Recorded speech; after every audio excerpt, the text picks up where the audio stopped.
চলচ্চিত্র দুনিয়ায় শ্রদ্ধা কাপুরের আবেদন ঠিক অন্য নায়িকাদের মতো নয়।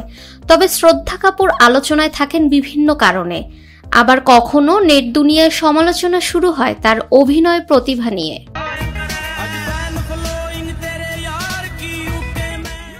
বলিউড ইন্ডাস্ট্রির খলনায়ক শক্তি কাপুরের মেয়ে হয়েও শ্রদ্ধার মাঝে নেই কোনো অহমিকা। তাকে দেখলেই মনে হয় যেন পাশের বাড়ির চেনা মেয়ে। তিনি এরই মধ্যে শুরু করেছেন ইমিটেশন গহনার ব্যবসা। এর প্রচারণা চালাতে গিয়ে শ্রদ্ধা বলেছেন, সোনার গহনা পরার সাধ্য ভারতে আছে খুব কম মানুষের। সাধ্যের মধ্যে সাধ পূরণ করতে চান শ্রদ্ধা।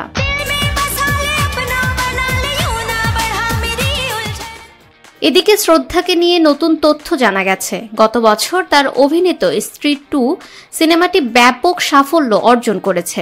তবে এই প্রথম নয়, রাজকুমার রাওয়ের সঙ্গে এর আগে স্ত্রী সিনেমাও ছিল জনপ্রিয়। দ্বিতীয় সিনেমার সাফল্যর পর শ্রদ্ধা নিজের পারিশ্রমিক প্রায় দ্বিগুণ করে ফেলেছেন।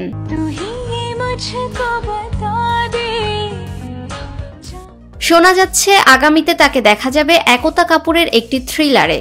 সিনেমাটি নির্মাণ করবেন রাহি অনিল বার্ভে। চলতি বছরের দ্বিতীয়ার্ধেই শুটিং শুরু হওয়ার কথা। এরই মধ্যে শোনা যাচ্ছে সিনেমাটির জন্য 17 কোটি রুপি পারিশ্রমিক দাবি করেছেন শ্রদ্ধা।